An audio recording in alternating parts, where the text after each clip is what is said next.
Story 1.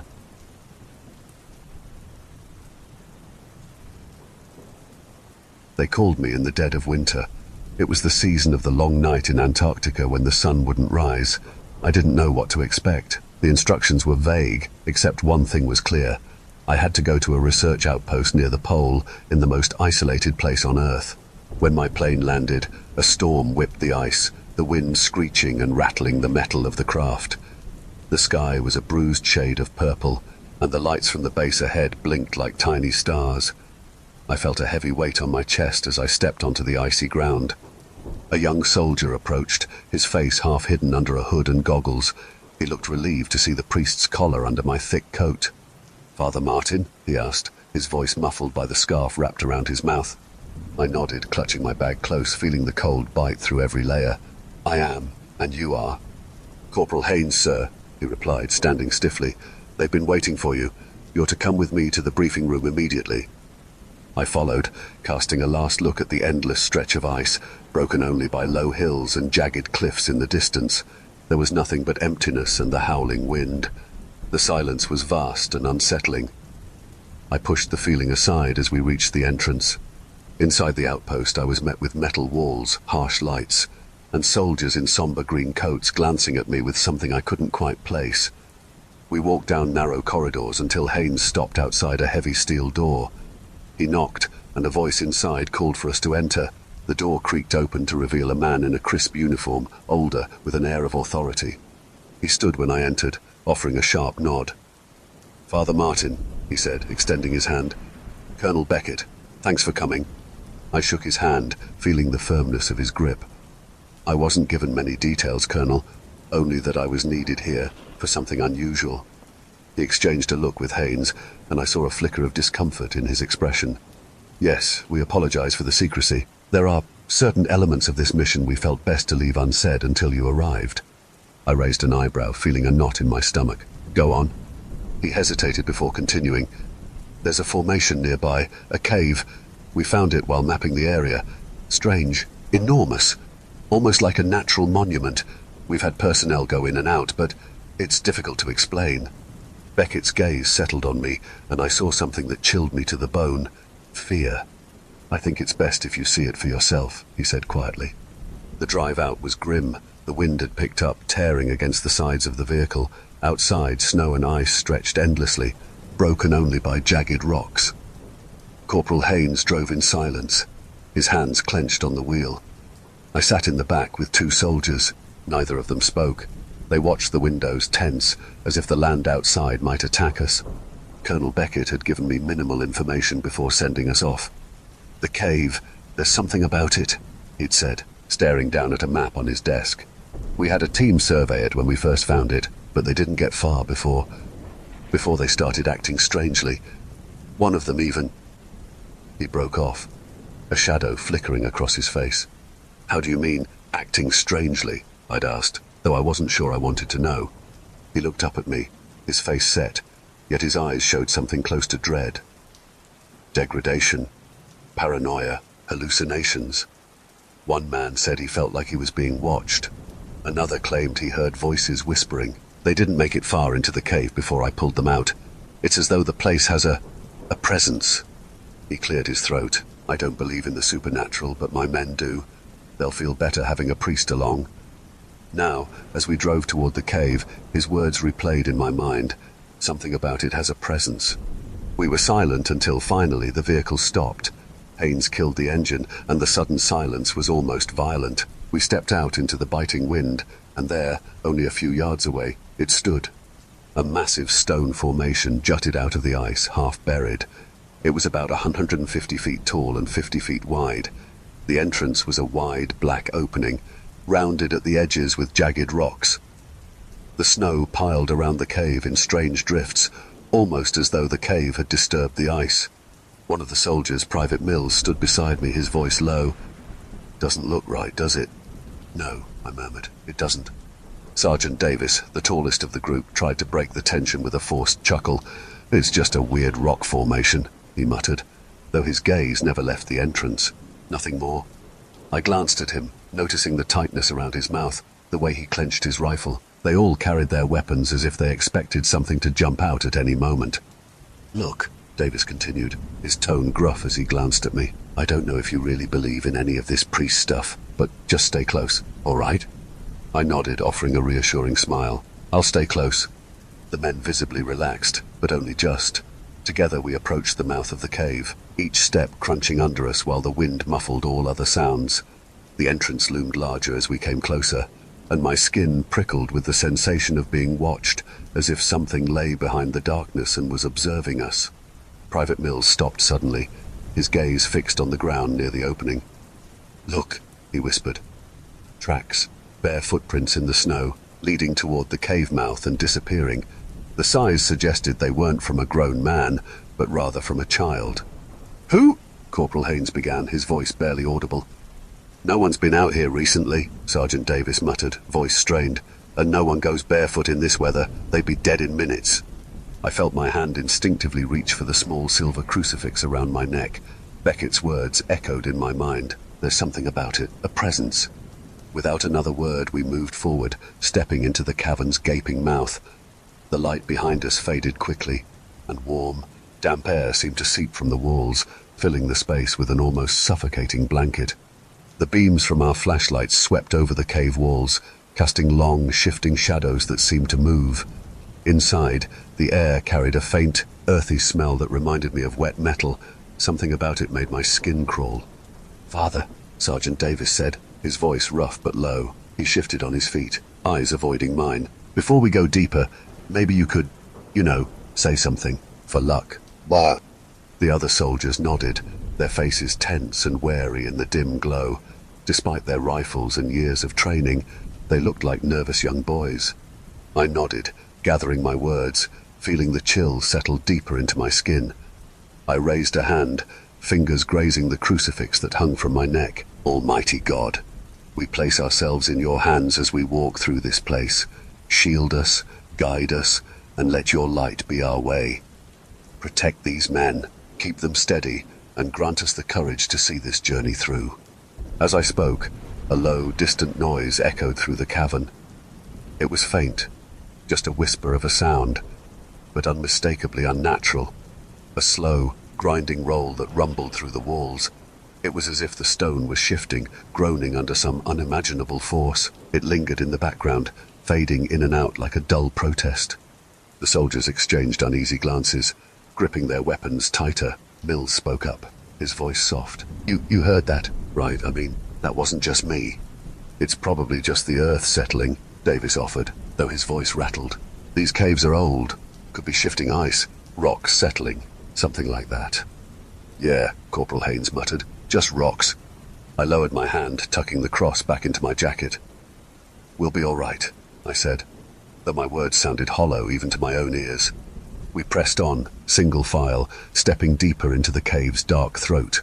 The walls grew narrower, angling downward in a gradual slope. It felt oddly smooth underfoot, not jagged or broken as one would expect. Instead, it was a continuous winding path, curving gently downward like the inside of a strange, winding funnel. The rock itself shimmered when the flashlight beams caught it, not with any mineral gleam, but something damp, as if coated in a thin film. Beyond that was a subtle warmth coming from the walls, far warmer than the frozen air outside. "Feels different in here, doesn't it?" Mills muttered, his eyes darting over the tunnel walls. "I mean, shouldn't it still be cold?" Davis scoffed, though his expression remained taut. "Just keep moving, Mills. It's probably a geothermal fissure or something." As we went further down, the path got narrower, making us hunch as the ceiling got lower. The walls seemed to close in, and the ground sloped steeper. The air grew heavier, thick with a mix of wet earth and something almost rotten. Every few steps a faint grinding noise rumbled, a distant echo like a low growl. There were no obvious signs of danger, yet a growing unease twisted in my gut. The walls seemed to pulse slightly the longer I stared. I reached out, touching the stone as we passed. It was oddly soft and slick beneath my gloved fingertips. I pulled my hand back, wiping the liquid quickly on my coat, but the sensation lingered. "Feels weird, doesn't it?" Mills whispered, his voice barely audible. "Like we're not supposed to be here." "Keep quiet," Haynes hissed, though his voice was strained.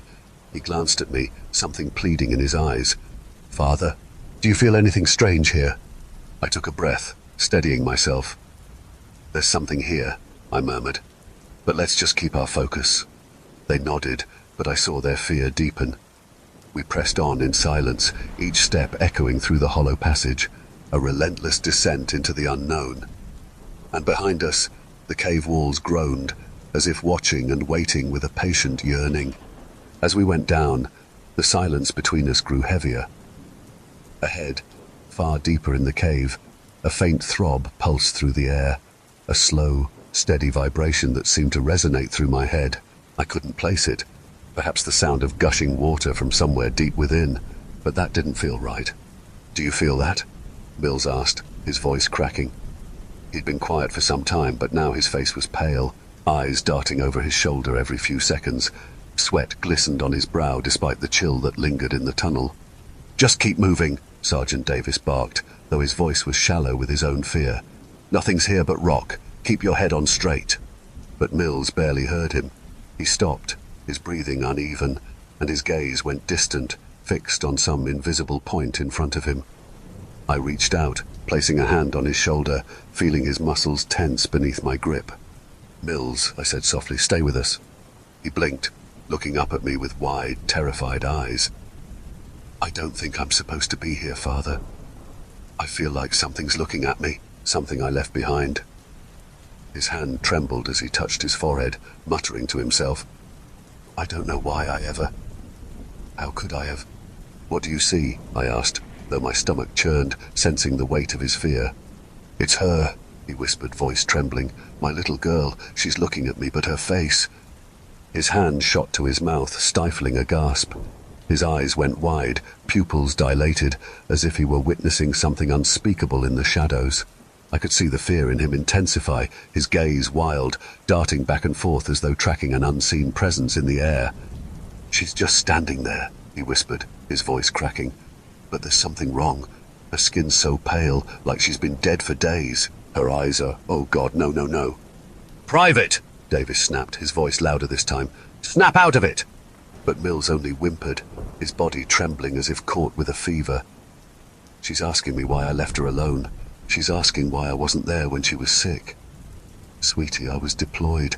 I tried, but... His voice faded, eyes wide with panic as he seemed to peer deeper into the shadows. He swayed on his feet, his breathing ragged, and in that moment I saw something break in him, something primal and terrified. His gaze turned inward, and I felt a pulse of dread shoot through me as he spoke again. She wants me to end it. To end all of it. His voice had taken on an eerie, hollow tone. She says I need to carve her back into me, to feel what she felt, to make up for what I've done. Mills! I gripped his shoulder, but his skin was clammy, unresponsive, his mind trapped somewhere I couldn't reach. Whatever you're seeing isn't real. You're here, with us. Don't let it take you. But he wasn't listening. His hand drifted toward his belt, where a hunting knife gleamed faintly in the dim light. His face twisted, a horrible, pained grimace, as though he was caught between agony and a sick, twisted desire to give in. She's saying it's the only way, he murmured. If I just cut deep enough, I can take her place. Maybe then, maybe then. The throb around us grew louder, pulsing in rhythm with his words.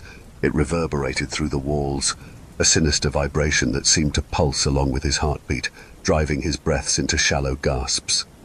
I could feel it now, a faint humming beneath my skin, as if something in the depths of the earth was responding, reaching out to him with invisible fingers, pulling him closer to the darkness within himself. Mills, don't, Haynes said, his voice barely above a whisper, fear choking his words. You're not alone, okay? Whatever you're seeing, it's not real. It's the cave, it's messing with your head, don't listen to it. But Mills' expression remained fixed, a horrific blend of grief and resignation, his eyes lost to whatever horrors he alone could see. His grip tightened on the knife, and his gaze shifted between each of us as if we were strangers. Something malevolent flickered behind his eyes, a darkness taking root, curling its tendrils around him. She wants me to bring you all with me, he said softly, his eyes empty and cold. She says we all deserve it. He raised the knife, and I saw the slight tremor in his hand as he aimed it at his own throat, his gaze turning inward again, lost to his private nightmare. Without hesitation, I grabbed Mill's arm, my fingers tightening around his wrist to stop him from lifting the blade any higher. I could feel the violent shudder of his body under my grip, his muscles straining as if caught in some dark trance. His eyes were wild, rimmed with distress and desperation, fixed on some terrible vision beyond my sight. "Father, help me," he whispered, but his plea was swallowed by the cavern walls, and around us the pulsing sound only goaded him on. I tightened my grip on Mills, feeling the tremors racking his body as he clutched the knife, poised under his own throat. His eyes were distant, unfocused. He was muttering under his breath, fragments of sentences, each more desperate than the last. "Father, please," he rasped, his voice barely his own. "She's calling me. She says I need to—" "No," I interrupted, my voice steady, though I felt the bitterness of inadequacy seeping down into my soul. I drew in a deep breath, reaching for words that I prayed would hold power. "God Almighty, Lord of Hosts," I began, my voice low but resolute. "Banish this darkness from his mind, cleanse him of this evil." Mills twitched violently as I spoke, his eyes rolling back for a moment before he shuddered, clutching his head. His hand dropped the knife, and he began to curl up, his face slick with sweat. But as I continued the prayer, his features softened, the manic light in his eyes dimming, replaced by something fragile, barely holding on. "Holy Father, I ask for your light in this place of shadow. I ask for your strength to guide this man, for your mercy to protect him. Shield him from this darkness, hold him close to your grace, deliver him from evil." The words spilled out of me, fervent and desperate, and I felt the walls themselves recoil from the sound. The pulsing throb that echoed deeper in grew louder, sharper, each beat shuddering through the ground beneath us, almost as if in protest. Mills twitched, his face contorting, his mouth opening and closing as if fighting to speak, but his eyes remained haunted, his lips moving silently as though wrestling with voices only he could hear. "Father," he gasped, his voice thick with fear. "It's still here. I can feel it, clawing inside me. It's angry, so angry." I gripped his shoulder tighter, refusing to let go. "I know, but you're stronger than it. Listen to my voice, not its lies. You are still here, with us, with me." Around us, the cave seemed to breathe, a low groan vibrating through the walls, as if we'd disturbed something that had long slumbered. A faint, foul wind stirred, carrying the sharp, acrid scent of sulfur and death. I felt the air tighten, pressing in on us, the very stone resenting my prayer. "Do you hear that?" Davis softly muttered. He glanced down the passage ahead, where the walls grew narrower. His gaze turned distant, his head tilting slightly as if listening to some type of sweet song. Haynes stared, transfixed, his own eyes glassy and unfocused. "It's beautiful," he murmured. "Do you see it, Davis? The light?" Davis nodded slowly, a strange smile creeping across his face. "Yes, it's calling us. Down there. It's—" "Wait," I said sharply, but they ignored me, stepping forward in unison, almost as if they were sleepwalking. I kept my hand on Mills, who had begun to shiver violently, his eyes darting toward Davis and Haynes with growing panic. "No," he croaked, his voice hoarse. "They can't go down there. Don't let them." "Davis! Haynes!" I called. But they didn't turn back, didn't even acknowledge me. They walked deeper into the tunnel, following some invisible beacon, their footsteps steady and unwavering. Mills clawed at my hand, his voice frantic. "They're walking into it, Father. They're walking right into it." A cold dread filled me as I watched the two soldiers disappear into the shadows, moving like robots. I could hear them murmuring to each other, their voices faint. "Do you see it?" Davis was saying, his voice a strange mixture of awe and respect. "It's so warm. I can feel it, like a heartbeat." "Yes," Haynes replied, his tone equally entranced. It's been waiting for us, hasn't it? All this time." "Father, please," Mills whispered, his face covered in cold sweat. "Don't let them go any deeper. It's feeding on them. It's pulling them in." I squeezed his shoulder, feeling his pulse racing beneath my hand, erratic and panicked. "Stay with me, Mills. Hold on to your faith, your strength. Whatever we're facing, we'll face it together." But as I looked down the dark tunnel, the faint light from Davis and Haynes' flashlights faded into the depths. Mills gripped my arm, his eyes wild and wide but somehow steady, as if he'd found some last bit of strength within himself. "Father," he rasped, pulling me close. You need to go. You have to find them, bring them back." I shook my head, reluctant to leave him behind. "Mills, I can't just leave you here. We'll go together." He forced a pained smile. "No, you need to go without me. I'll be fine. I can hold my ground here," he said, his gaze distant, a shadow of uncertainty crossing his face. "I'll survive, but they won't if you don't find them." I hesitated, feeling the fear deepen in my stomach, but his grip on my arm was firm, his gaze insistent. He was right. Every second we stayed here, the others drifted further into whatever nightmare lay ahead. I gave him a nod, murmured a quick blessing, and left him curled up in the flickering half-light as I ventured further into the cave. The narrow path twisted downward, deeper than I thought possible. The walls closed in, damp and pulsing with awful warmth. I quickened my pace, calling out their names, but only my own voice echoed back, swallowed quickly by the oppressive dark. Just as panic began to claw its way into my chest, I caught a flicker of movement ahead. A figure, small and pale, stepping out from the shadows. It was a child, barefoot and thin, with snow-white skin and hair that shimmered like gold. He couldn't have been more than 7 or 8, clad in an oversized white shirt. His eyes held a peculiar brightness to them, an unsettling mix of innocence and wisdom that was entirely wrong for someone so young. He looked up at me with a faint smile, a smile that was warm, inviting, yet somehow wrong. "Hello, Father," he said softly, his voice almost musical. "You're looking for your friends, aren't you? But it's too late. They're in the process of leaving us." I felt a cold stab of anxiety pierce my chest. "What do you mean? Where are they?" The child's smile widened, his eyes darkening with something almost playful. "They're lost. They were afraid, Father. They wanted something to cling to, but you left them, just like you left Mills." His words twisted inside me, an accusation that felt like a blade sinking deep. "Mills wanted me to go on," I said, my voice faltering slightly. "But he asked because he knew you wanted to leave him," the child replied, his tone soft, coaxing. "Mills wanted comfort, Father. He wanted someone to stay by his side, to hold him through the fear. You left him alone, and now he's found his way out." I staggered, horror dawning as I understood his meaning. "You're lying. Mills is okay." The child tilted his head, his expression both sympathetic and eerily amused. "You'll see. You left him to die, and now he's gone. He's not the first you've left, is he, Father?" I clenched my jaw, fighting the urge to recoil. The child's words cut deep, touching on wounds I hadn't known were there, wounds I thought I'd forgotten. "You've sacrificed much, haven't you?" the child continued, his voice gentle now, inviting. "A life of loneliness. The vows you took, the vow of chastity, the vow to remain alone in the name of God. No wife, no children, a man who gives everything, only to receive nothing in return." His words sank into me, each one twisting with a dark familiarity. I'd spent countless nights wrestling with that emptiness, praying for strength, trying to fill a hole I could never speak aloud. "You deserve peace, Father," the child whispered, stepping closer. "You've served enough. God sees your suffering. He wants you to rest. He wants you to be free, to find comfort. If you let go, if you just let go, He'll welcome you with open arms. A martyr, a true saint." He reached for my hand, his touch unnaturally cold. "If you end it now, God will still love you.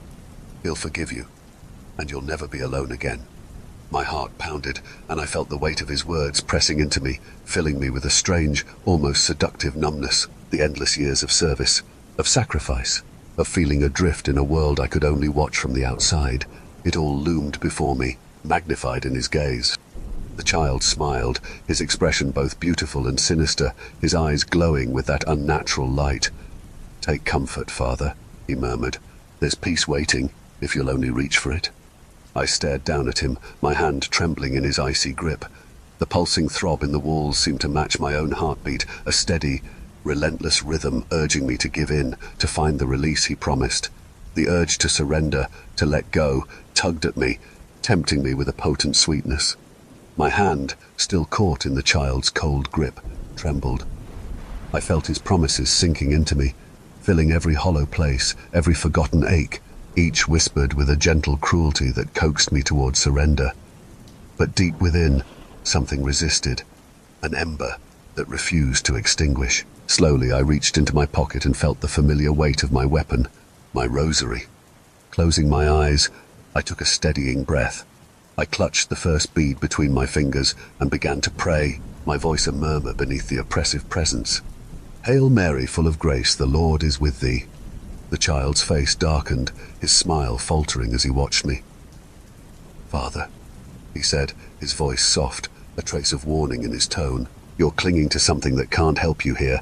Those words, they're meaningless. Blessed art thou among women, and blessed is the fruit of thy womb. Jesus.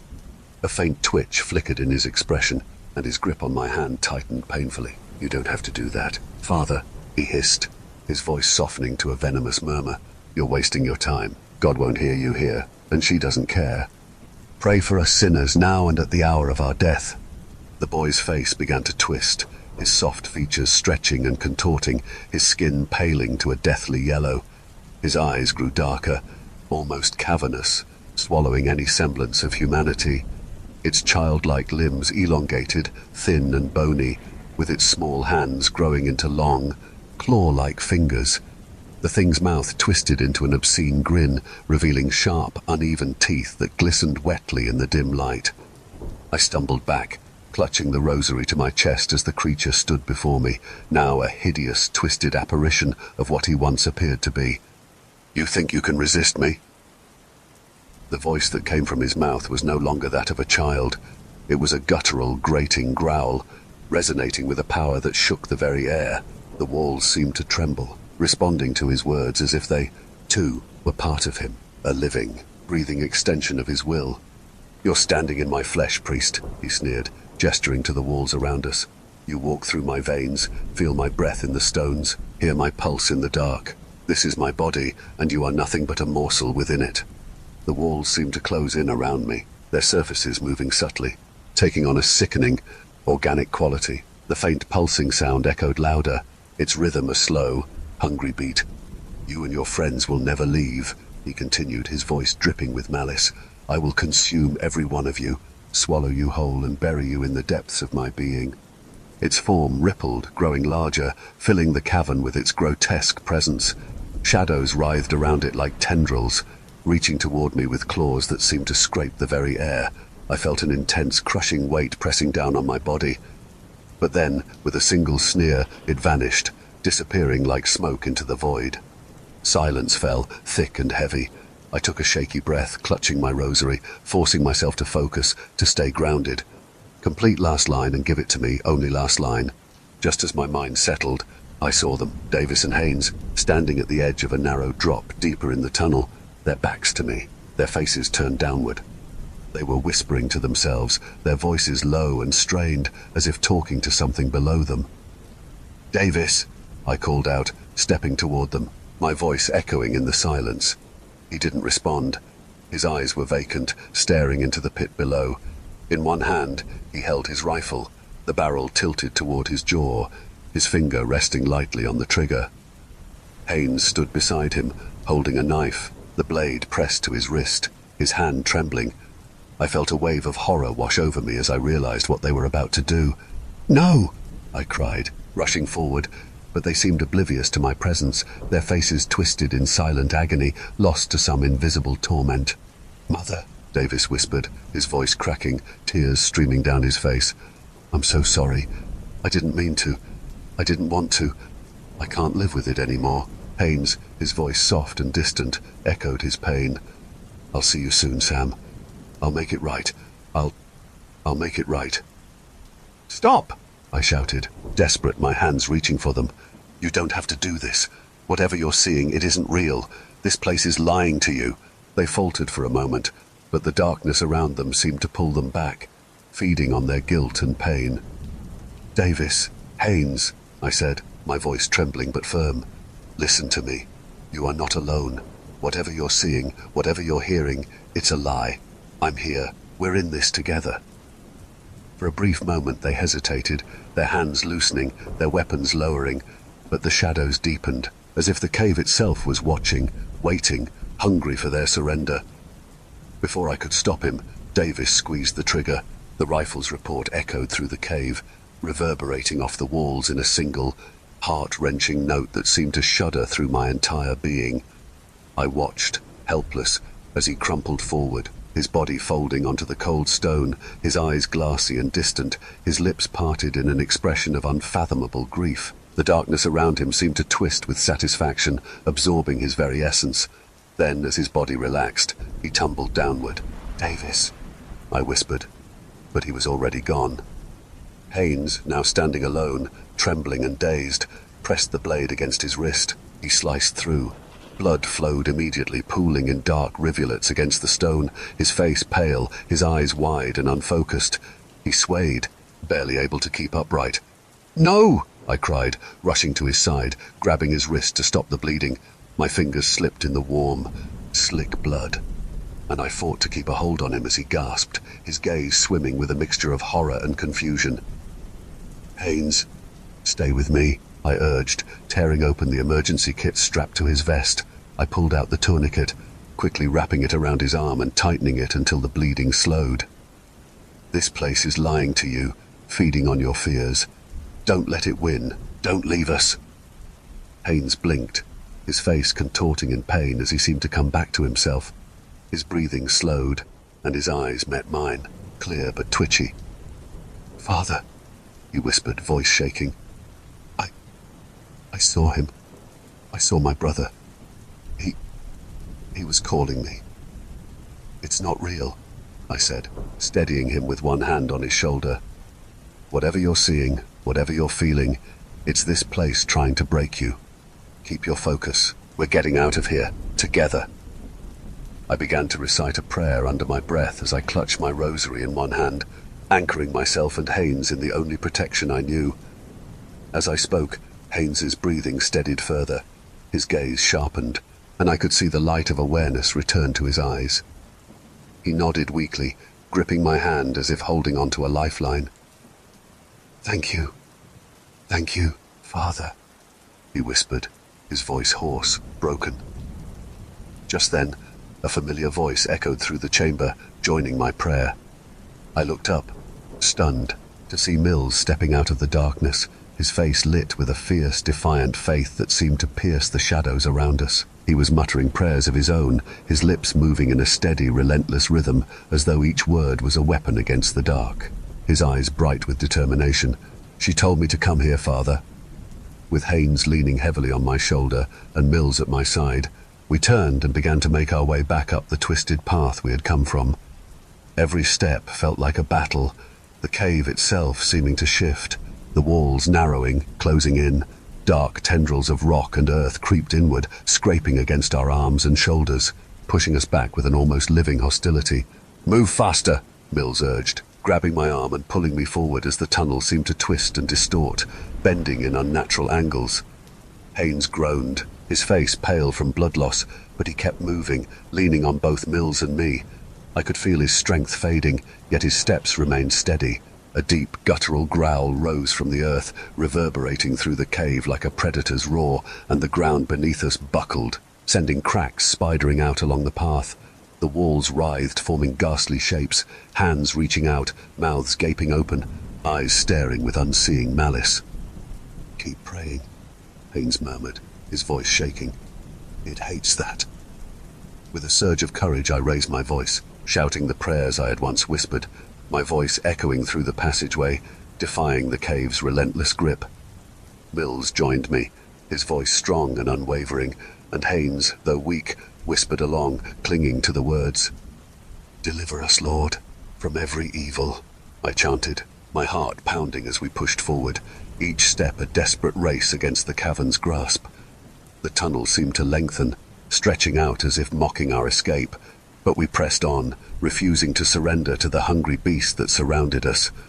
The walls screamed in rage, a high-pitched, keening sound that set my teeth on edge, but I held tight to my rosary, feeling the warmth of my faith steady me, guiding our way through the twisting, winding path.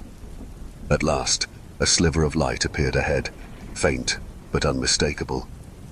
The cold, pure light of the outside world spilled into the tunnel, piercing the darkness. Summoning our final reserves of strength, we stumbled toward it, each step tearing us from the cavern's grip until, with one final lurch, we staggered into the biting Antarctic air. I could feel Haynes sag against my shoulder, Mills steadying him from the other side as we struggled to put distance between ourselves and that hellish place. The men were exhausted, their faces pale, their breaths shallow, but we were out. We had made it. Behind us, the entrance to the cave began to shudder, the walls buckling inward as if drawn by some invisible force. The shadows within twisted and writhed, giving one last violent tremor before the entire cavern collapsed inward, rock folding over itself like the closing of a monstrous jaw. The ground heaved and shuddered. A deep, resonant roar shot through the ice and snow as the cavern swallowed itself, disappearing into the earth. "Move!" I shouted, urging Mills and Haynes further back as the earth beneath us bucked and lurched, the very land shifting under our feet. We scrambled up a ridge, the snow clinging to our boots, the biting cold tearing into us. We barely made it to the top of the ridge when a powerful quake rippled through the ground, an immense tremor that nearly knocked us off our feet. Below, the ground where the cave had been began to sink. Snow and rock fell into the abyss as if dragged by some unspeakable hand.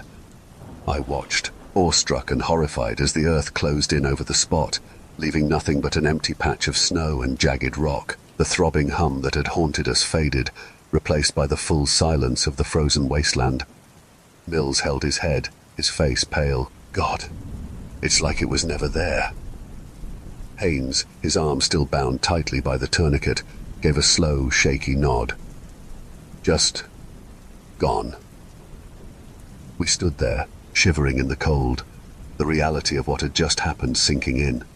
The cave, the presence within, it was all buried, hidden beneath the ice, as if nature itself had decided to seal away that unspeakable terror. After a long, silent moment, I placed a hand on Haynes's shoulder and nodded toward the distant lights of the base camp. "Come on," I said quietly. "Let's get you some medical attention." The trek back to the base was a somber one.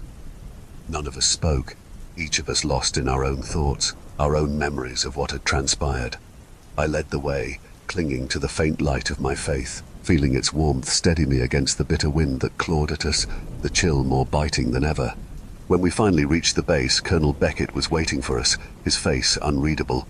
He studied each of us in silence, his gaze lingering on Haynes's blood-soaked arm and the distant look in Mill's eyes. Without a word, he gestured for medics to take the two men, and I watched as they led Haynes and Mills away, their expressions weary. The Colonel and I were left standing alone in the freezing night, his gaze sharp and searching as he turned to me. "Well?" he asked, his voice low, steady. "What happened down there?" I took a deep breath, struggling to find the right words. How could I describe what we'd seen, what we'd felt? How could I explain the cave that had nearly swallowed us, the unholy presence that had lingered inside? It was... I hesitated, finally meeting his gaze. "It was something evil, Colonel, something beyond our understanding. I don't know what you expected us to find, but whatever that was, it's better left buried." The Colonel's jaw tightened, but he nodded slowly, his eyes unreadable. "And the Sergeant?" Story 2.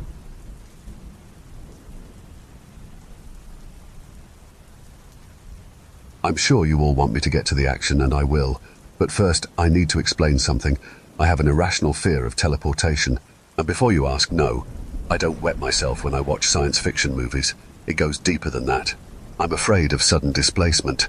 It's one of those fears that you're almost sure will never happen, but it still stays in the back of your mind. I'm afraid I'll go to sleep, close my eyes, or even blink and end up somewhere I'm not supposed to be, like in the middle of a dark forest at 3 a.m, or all alone on the top of Mount Everest, or maybe even an abandoned research bunker in Alaska, haunted by the evils of the SpongeBob SquarePants pilot episode.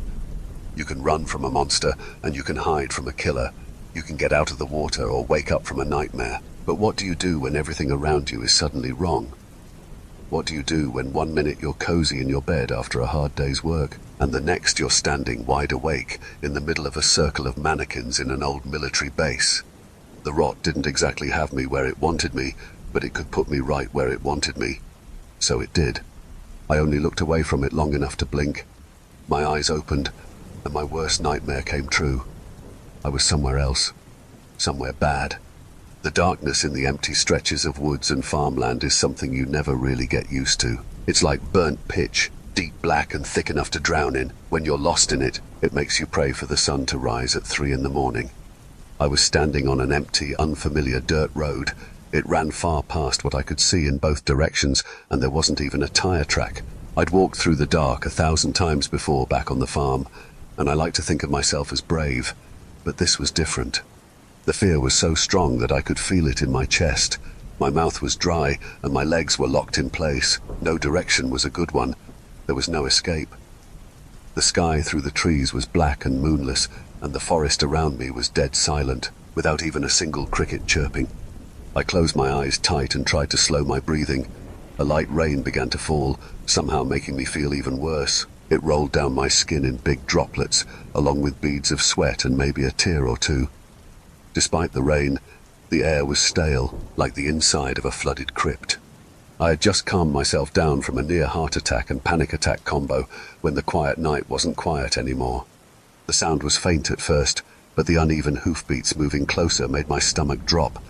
They approached me slowly until they didn't. My legs finally unfroze as I turned and saw the rot galloping toward me with its diseased gait. Small pebbles and gravel stabbed into my bare feet, but I didn't care.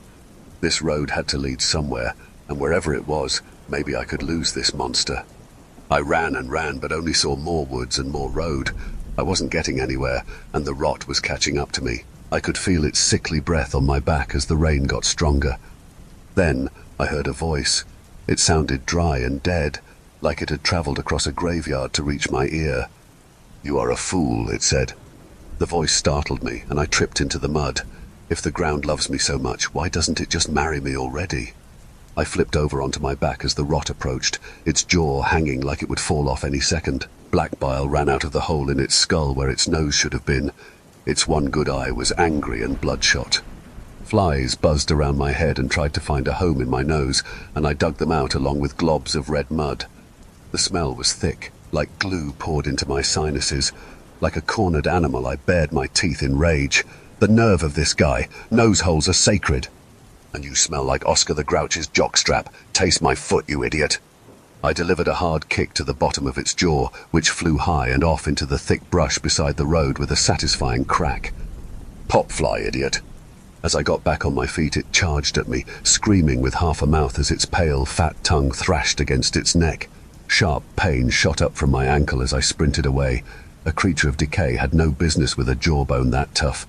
At some point during my run, I blinked and was somewhere else again. I couldn't tell if I'd done something wrong or was just doomed to blink.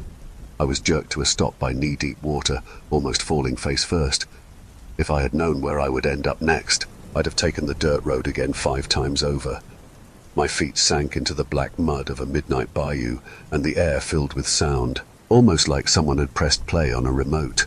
The loud noises of wildlife didn't make me feel any better, though. The loudest noise was the territorial roar of alligators. I'd lived near a bayou all my life, but this place felt very unfamiliar. Mother Nature can create her own dangers without the help of supernatural beings who want to see your flesh rot. I shot past being frozen in fear and went straight to fight or flight. I started in the direction of what I hoped was land, muttering, "Please, please, please," under my breath. Not that a hungry reptile would listen to me. I only made it a few steps before the ground dropped from under me, bringing the water level to chest height. I saw spots as panic set in. I know that most people say that's the worst thing to do in a situation like this, but it was my quickly shortening life, and I was going to panic as much as I wanted. Suddenly the sounds around me all died, leaving only the voice again. "You doubt my power." In the distance I heard splashes.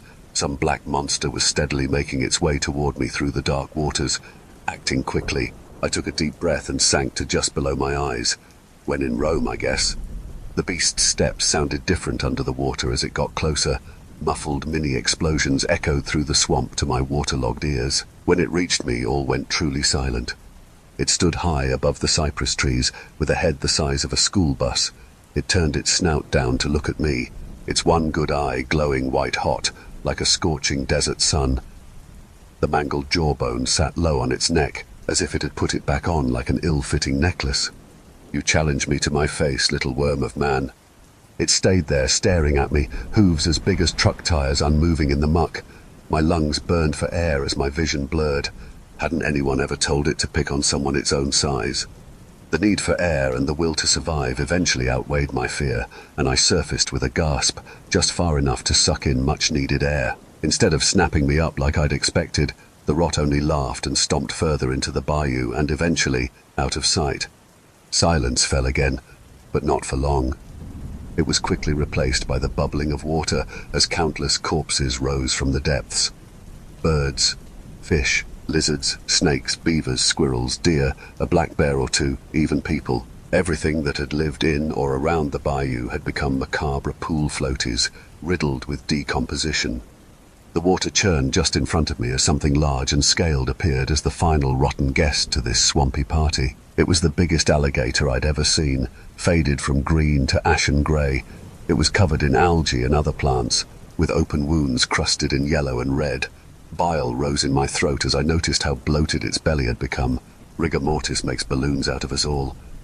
I tried to take a step back, but I felt the water somehow dropping down even further in the direction I'd come from. A massive cottonmouth slid out of the gator's empty eye socket. As it slithered down its grimy snout, I noticed the single eye, glowing like tiny wormwood in the snake's face. Its mouth cracked open, and instead of fangs, all I saw was blackness. I will have what I want. I was sick of these tricks. I picked the snake up by the neck and threw it as far as I could. As if punishing me, I felt razor-sharp teeth sink into my leg below the water. I screamed and shut my eyes tight in pain. When I opened them again, I was somewhere else. I stood on my feet for all of about 2 seconds before crumpling to the dusty floor of the house I'd been put in. Blood gurgled out of the mess that was once my leg. I could see the outline of serrated teeth along the edge of the wound. As I stumbled toward the wall, I almost laughed when I remembered my dad had sworn he'd seen a bull shark in Hog Hollow Bayou the day before I was born. The only light came from a dim lantern on the wall, left on during the night to make trips to the bathroom easier. Something tall and rusty leaned against the other wall, and I hobbled over to it. It was a calf hammer, reaching up to my shoulder with a large hammerhead. I rested my arm on it and shifted my weight, using it like a crutch. Surprisingly, it held. I knew that thing was lurking in the darkness, just beyond my sight.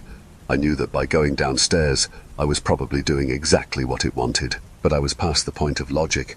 My mind was only thinking, leave, get out now, run, and not much else. So I crutched over to the creaky landing and began to make my way down.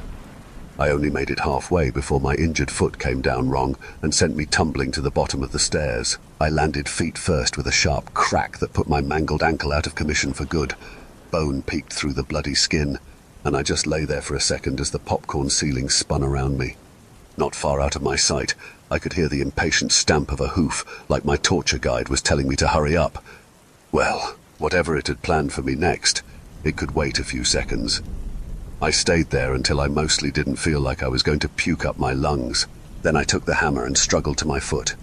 I was standing in a kitchen that looked a lot like mine, but that wasn't what caught my attention. Laying more off the table than on, testing the strength it clearly lacked, was an enormous horse.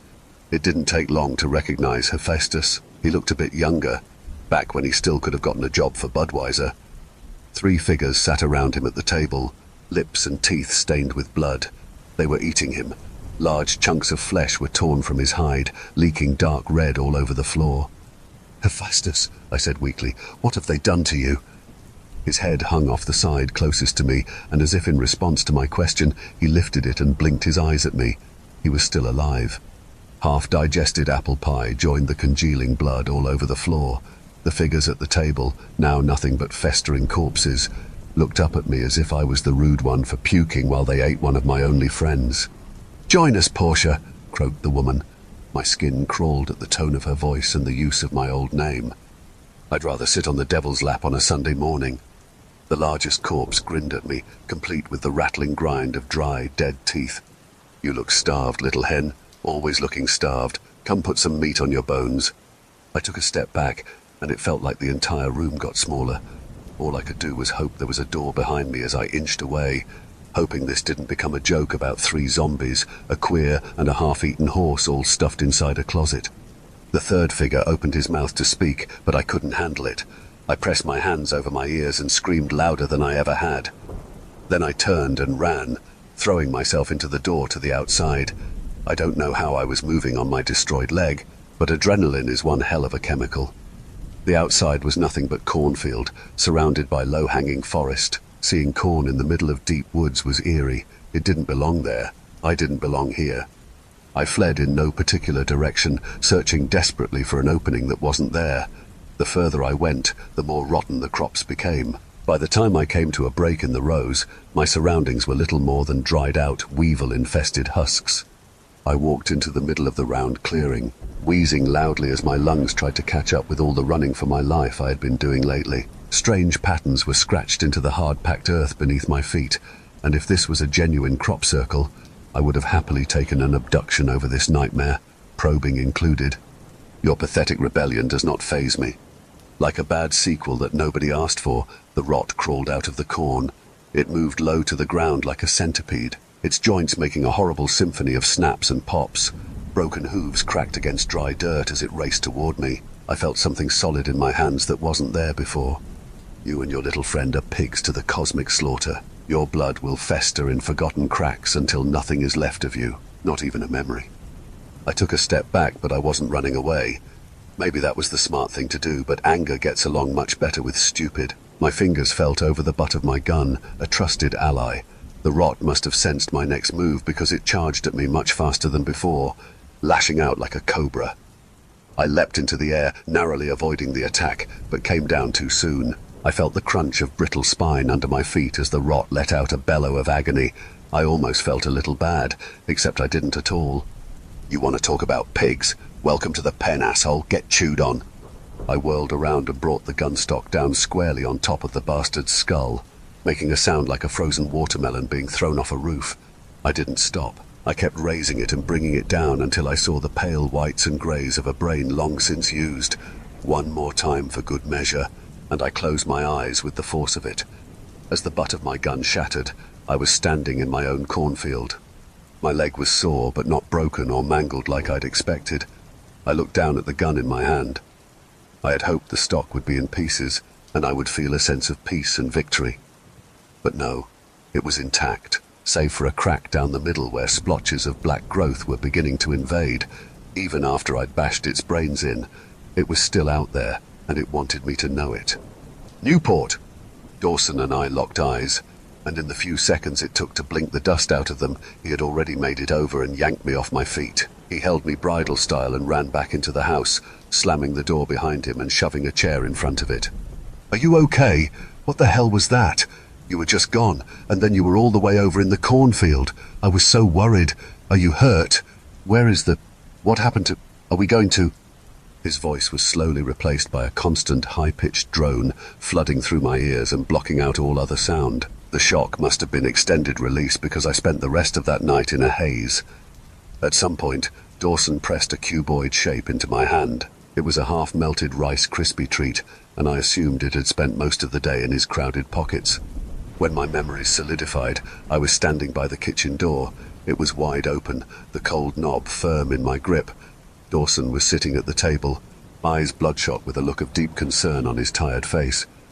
A storm had rolled in, and mixed with the howling of the wind and the heaviness of the downpour, I could hear that same dry voice as it crooned Dawson's name. It was taunting me. You need to go. Dawson looked up at me. No. In the distance, odd shadows twisted just beyond the porch light's reach. Every so often, it would flicker, and the shadows would dare to climb up the stairs, retreating when it returned. The dawn was on its way. There was faint light in the east, but it wasn't coming fast enough. I want you to leave, Dawson. Go home to your parents. I hated how my voice shook like it was just another branch in the rain. The taste of iron filled my mouth as I chewed on the edge of my tongue. I'm not going anywhere, Newport. I won't leave you alone here, not with that thing still out there. I like to think of myself as a strong person.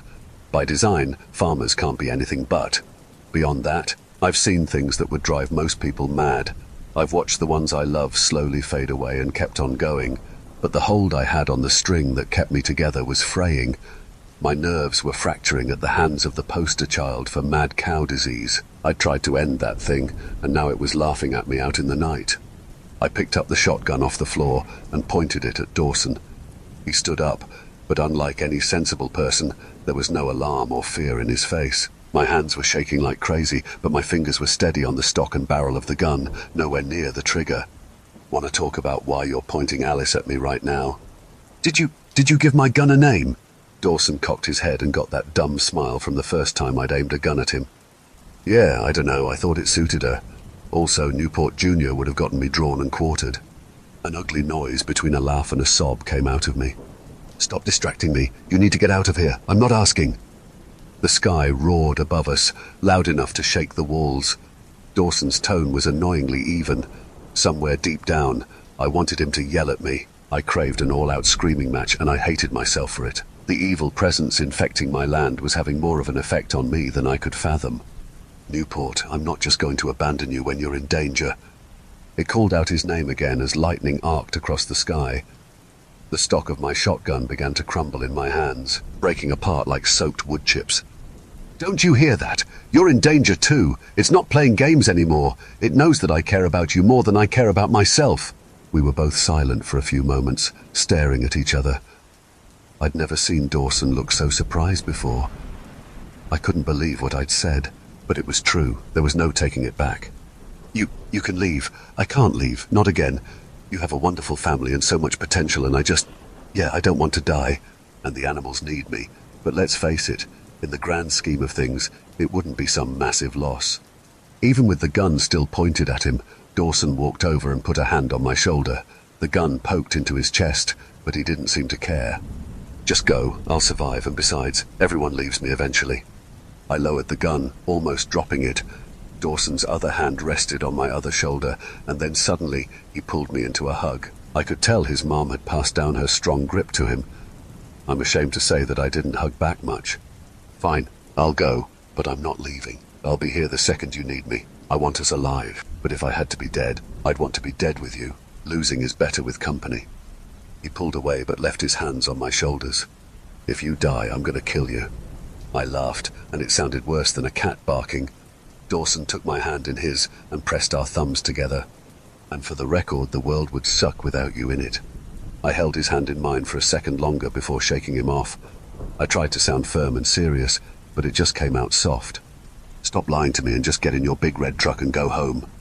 Before he had time to say something smart in response, I herded him out the door, Alice in tow. But she wasn't an empty threat anymore. She was an admittedly weak defense against what was out there in the darkness. I walked back to the porch and stayed there, watching him drive up the road and making sure he didn't pull any tricks. Out in the darkness, I could hear another dry laugh. If you hurt him, I'll make sure there isn't even scorched earth left of you. Thunder growled above me as the wind whipped through the trees. It was a challenge. It was a real joke that it could taunt me all it wanted. But the minute I got an attitude back, I was taken on a tour through the 9 circles of hell. I said nothing. I'd made my point. As I watched Dawson finally turn off my driveway, that's when I saw it. Underneath my feet, the porch steps were covered with mold. Things got a little foggy after that. My mind was filled with one purpose: to get rid of it. Story 3.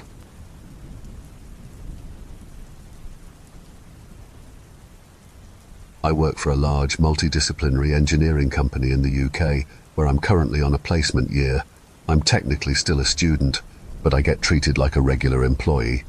I have my own desk, I get a salary, and for the most part, I'm expected to carry my weight, though I still need a little more guidance now and then. My role involves working alongside experienced engineers, attending meetings, doing my fair share of tasks, and occasionally running errands for my colleagues, like grabbing coffee or tea. It's not glamorous work, but I'm learning a lot. After a few months of settling in, I felt like I was starting to get the hang of things. But that day, the day that everything started to go wrong, I had no idea how much would change in just a few short hours. That morning, I was told I could sit in on a meeting with a high-ranking executive from a well-known organization. It was a big deal, a chance for me to learn and observe how our company interacted with influential people. I was nervous, but excited, trying to make sure I didn't mess up. Once the meeting was over, my colleague, who had been mentoring me, asked if I could show the executive around the office. I was eager to make a good impression, so I agreed. We walked around, chatting casually. and eventually made our way into an area of the building I wasn't very familiar with. I remember feeling slightly out of place, but I tried to keep it together.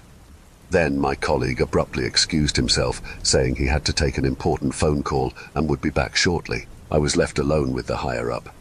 It was a weird mix of anxiety and awkward silence. The man seemed nice enough, but the quiet stretched on, uncomfortable. As we made our way down the hall, a man who looked vaguely familiar, though I couldn't place him, appeared out of nowhere. He greeted both of us and offered to show us to the break room. "Can I make you a cup of tea?" he asked the higher-up. He must have known him, since the executive agreed without hesitation. I was asked to make the tea. I didn't mind. I'd done it countless times before. I boiled the kettle, set out the cups, and prepared the tea as I'd been taught. As I reached for the sugar, the higher-up mentioned that he preferred stevia, but didn't have any with him. The guy who had guided us to the break room stepped forward and mentioned that there was some in a nearby room. He said he'd get it for me while I boiled the water. I wasn't fully awake yet. Maybe I was just too tired to pay full attention. I'd been running on fumes that day. When he handed me a single packet of stevia, I thought nothing of it. I wasn't familiar with stevia, but I'd heard of it before. I remember thinking it was a bit strange, like, who brings stevia to the office? But I didn't care much. I poured it into the tea, and everything seemed normal. I handed the cups to the higher-up, and we continued our conversation as we waited. Minutes later, things took a turn for the worse. The man I had served the tea to suddenly began seizing, gasping for air, his face contorted, his eyes bulging. I froze in horror. The sounds he was making were inhuman, almost like a dying animal. He clawed at his throat as if trying to rip out the poison. I could feel my body turn to ice. The world went still around me, and my legs locked up. In an instant, all rational thought fled my mind. I ran out of the room, shouting for help, my voice breaking as I screamed for anyone nearby. I didn't know what was happening. I was barely aware of where I was running, or how I managed to find someone. Things moved quickly after that. People came running, shouting orders, CPR was administered, and sirens blared in the background. The higher-up was covered in a sheet, and the last I saw of him was as they rushed him to the ambulance, lifeless and unrecognizable. The next few hours were a blur. I was sitting in the reception area, wrapped in a blanket, as voices swirled around me. Everyone kept saying it was probably a stroke, not to worry, but the symptoms didn't match. I knew what a stroke looked like. I'd seen one before, but this was different. This felt wrong. I still didn't fully understand what had just happened. My mind kept racing, looping back to the stevia packet. It was such a small detail, something so insignificant, but the more I thought about it, the more I felt something wasn't right. I had made that tea. I had handed him that stevia. Could I have caused this? I was still in shock, trying to make sense of it all. Later that day, as I tried to go back to my desk to grab my things and leave, I was stopped by the same man who had guided me to the break room. His face was no longer friendly. He was all business now, and his tone was calm but unsettling. He led me to a small, dimly lit room. He gestured for me to sit down, and I reluctantly complied. The door clicked shut behind me, and I suddenly felt trapped. A flickering light above me made it hard to concentrate. I tried to brush it off and focus on the man, but my pulse was racing. I was already exhausted from everything that had happened, but now I felt a new kind of fear, one I couldn't shake. Was this a debrief? Were they questioning me? But when the others entered the room, I realized it wasn't just a routine check. They didn't look like co-workers, and they certainly weren't from HR. There was something about them, something cold. They didn't introduce themselves. Instead, they went straight to the point. They played a security footage clip on a tablet. It was of me handing the tea to the higher-up, but then they asked about the stevia packet. Their words were calm, but the weight of their implications hit me like a truck. "This drink was contaminated by cyanide," one of them said, staring me down. "The only person who handled it was you." I couldn't believe what I was hearing. My mind raced. Cyanide? I couldn't have poisoned anyone. I was just making tea. "What do you mean by contaminated?" I asked, voice trembling. They didn't answer directly, but instead slid photographs across the table. They showed me in what looked like a lab I had never seen before. The photos were too clear, too specific. My stomach churned as the details sank in. How did they have these? Who had taken them? As I tried to make sense of it all, one of them pulled out a small glass bottle. The warning symbols on it made my heart stop. "It has your fingerprints," they said. I denied it. I told them I had never touched the bottle, but the room grew colder as they stared at me. Panic began to set in. They weren't asking me questions anymore. They were accusing me of something unspeakable. What did they want? Why was I being framed for something I didn't do? They kept talking, offering me a deal. They wouldn't speak of this, and I could walk away if I agreed to cooperate. They didn't explain what cooperation meant, but it felt like a threat. I tried to hold myself together, but inside I was falling apart. I couldn't think clearly. I couldn't even trust myself. Eventually, they let me go. I was physically escorted out of the building, but mentally, I was still back in that room. I had no idea what had just happened or who these people really were. In the days that followed, I tried to convince myself that it was all some kind of stress-induced breakdown. Maybe it was just a misunderstanding. Maybe I had somehow misinterpreted everything, but deep down I knew I hadn't imagined it. I knew something was very wrong. And then, when I thought it couldn't get worse, it did. That Friday, just as I was wrapping up my work for the week, I was approached by the same man who had led me into that dark room. This time, he was smiling, too much so. He told me I was being sent on a trip to a conference on Monday, and that I had been added to the guest list at the last minute. I didn't know what to say. It didn't make sense. I wasn't supposed to be going, but he was insistent. He handed me a sealed white bag, saying I'd know what to do with it when the time came. I didn't open it, but as he spoke, I knew this wasn't just a trip. This wasn't about networking. They had their sights on me. He led me down hallways I didn't recognize, toward a door that felt wrong, like a trap. Inside was a dimly lit room, the kind of place I never thought I'd find myself in. The door slammed shut behind me, and I was locked in. I tried to scream to get out, but no one came. Time slowed down. I pounded on the door until my fists bled, but it didn't matter. I was locked in a place that wasn't even on the company's map. I don't know how long I was trapped in that room, but the minutes stretched into what felt like hours. My mind was racing, but I couldn't form a coherent thought. I paced back and forth, my legs shaking from exhaustion and fear. The silence was deafening. I could hear my heart thudding in my chest, each beat louder than the last. I tried to stay calm, but the longer I was locked in that room, the more I felt like I was losing control. The only thing that kept me grounded was that damn white bag. It was sitting on a small metal table in the center of the room, almost taunting me with its simplicity. I had no choice but to approach it. My hands were trembling as I carefully unsealed the bag, wondering what I was about to find inside. When I pulled the contents out, I was shocked. Inside the bag were several items. There was a small black notebook with a leather cover, a silver pen, and a vial of what looked like clear liquid, almost like water, but something told me it wasn't. I could feel my palms sweating as I stared at the vial. It was sealed tightly, but the label on it was faintly visible. For your eyes only. I didn't want to open it. My instincts screamed at me to leave it alone, but curiosity, that dangerous, insidious thing, pushed me to unscrew the cap. The scent hit me immediately, a faint chemical smell that made my stomach churn. But it wasn't the smell that made me freeze. It was the note that fell out of the vial as I tipped it. The note was a single sheet of paper, folded neatly in half. My heart sank as I unfolded it. It read, "You've been chosen for a reason. Your next steps will decide your future. There are eyes everywhere, and the consequences of failure are dire. We can't trust you yet, but you will prove yourself. The vial is a test. Drink it, and you'll understand. Do not wait too long." The words were chilling. I could feel a cold sweat forming on the back of my neck. What was happening? Why had I been singled out? And who were they, the ones who had orchestrated all this? I stood there, holding the vial in my shaking hand, torn between fear and a bizarre sense of urgency.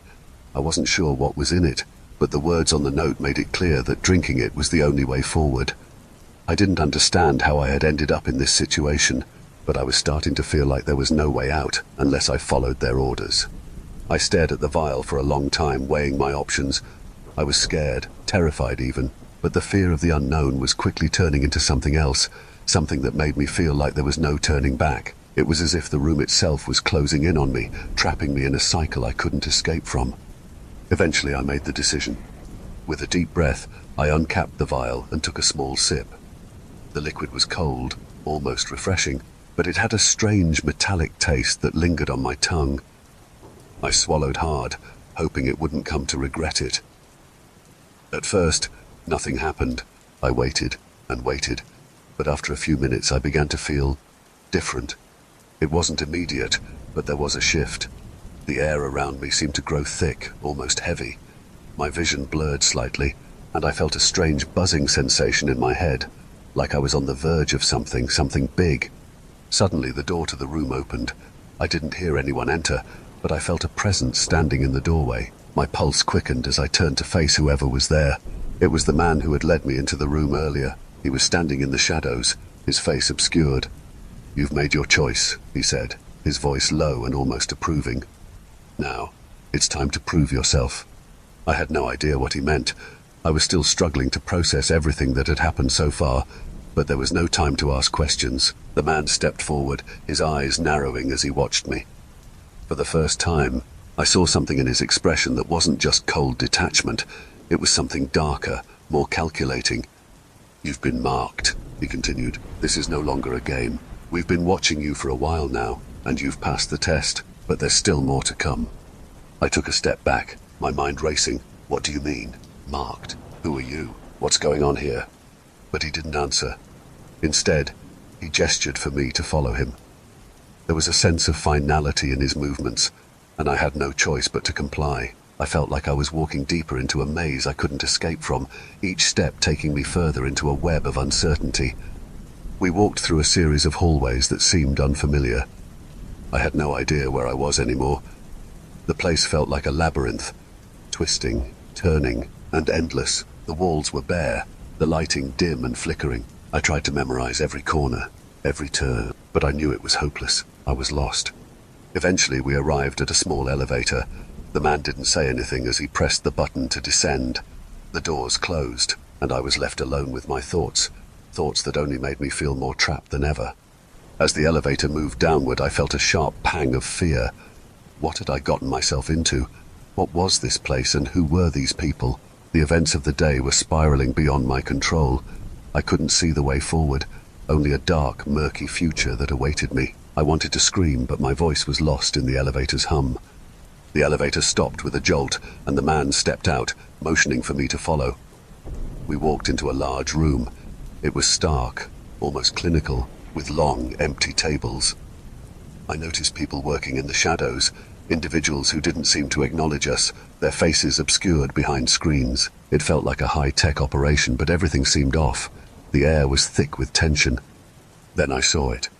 A massive screen on the wall flickered to life, displaying a series of maps and coordinates. And there, in the center, was my name. "You're part of something much bigger than yourself now," the man said. "Everything you've known up until this point has been a lie. You'll learn the truth soon enough." Before I could process what he meant, the screen flashed once more, and the lights dimmed. A new message appeared. "Time to choose your side. You've been invited, but only you can decide where you stand. The game is just beginning." The man turned to me, his expression unreadable. "Welcome to the real world," he said.